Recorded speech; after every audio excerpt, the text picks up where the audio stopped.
Talk about, kind of so many people, young, old, say we have two bad candidates. Talk about then the reason to get young, old out to vote. Well, life is about choices, and certainly politics as well. And people have to decide who will be a better candidate, a better president. And part of the problem that people feel so negatively is it's been a pretty negative campaign, start to finish. And some of it is, I think, attributable more to one side than the other, but not going into any detail. We've got to set that aside and ask the basic question.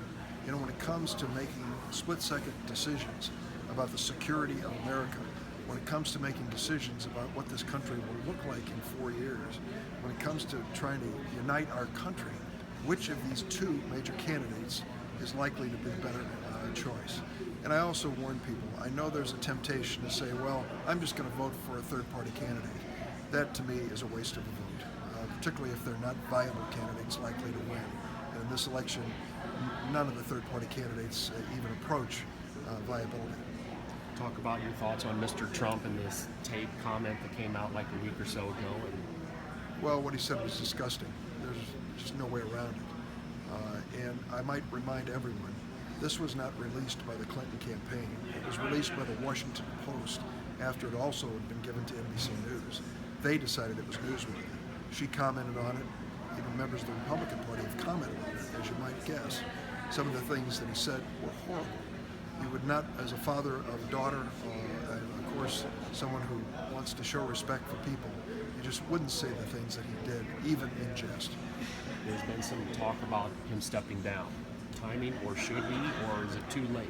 I take Donald Trump at his word. He said he's not going to back out. He'll never, never, never quit, which means that a lot of Republicans have to make a hard choice.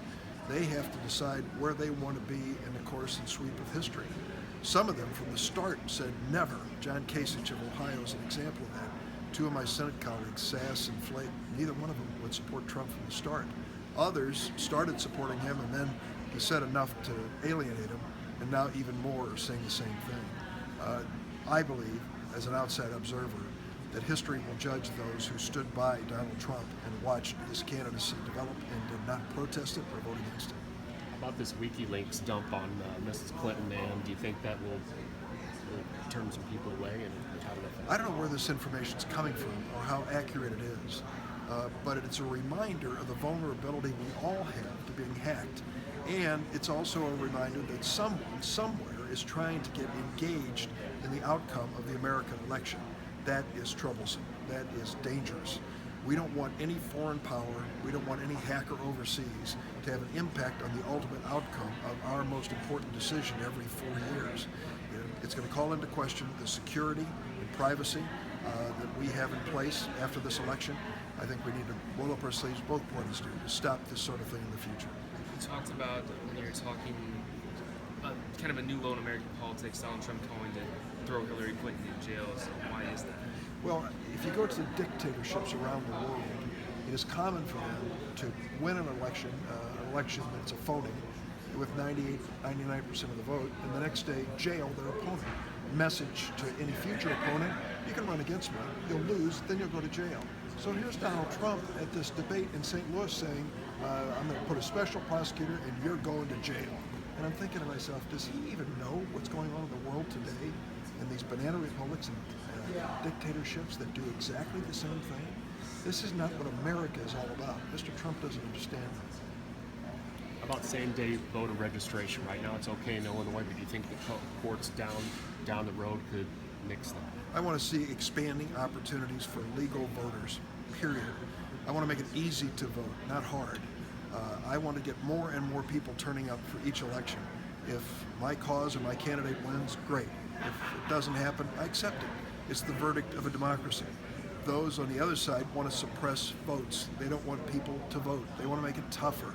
Voter IDs, less time to vote in advance, fewer opportunities for early voting.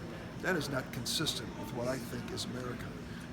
Giving legally qualified voters a chance to vote, making it easy for them, is what we ought to do in this country. Mr. Bradley, I think, asked you this, but overall, how split even the House and Senate is, and then going forward here in 5-6 weeks, how does the country get back together, whoever is in the White House? I think some of the divisive and even hateful things that have been said, particularly by Donald Trump, have really unleashed a force in American politics I've not seen. It's not going to go back in the bottle on November the 9th. I'm counting on good, mainstream, conservative Republicans to step up for the good of the country, to say we'll sit down, and Democrats do exactly the same. Say the election has to be behind us. We stand behind the president, whoever that may be, by the choice of the American people, and we try to find common ground to solve the problems that face this country. For the Republicans who have recently left Mr. Trump, do you view that as a self-preservation move, or will you give them credit for stepping away? I give them credit because I think some of them are catching grief for it. As I said, there were 3 or 4 in the beginning who never embraced him. There were others who endorsed him and said they would vote for him, and then, as he said more outrageous things, said, I've changed my mind. The recent revelation about what he said to this Billy Bush fellow 11 years ago was the end of it for most. And now Paul Ryan, who is nominally the highest ranking Republican in America, has said he will no longer defend the Republican presidential candidate.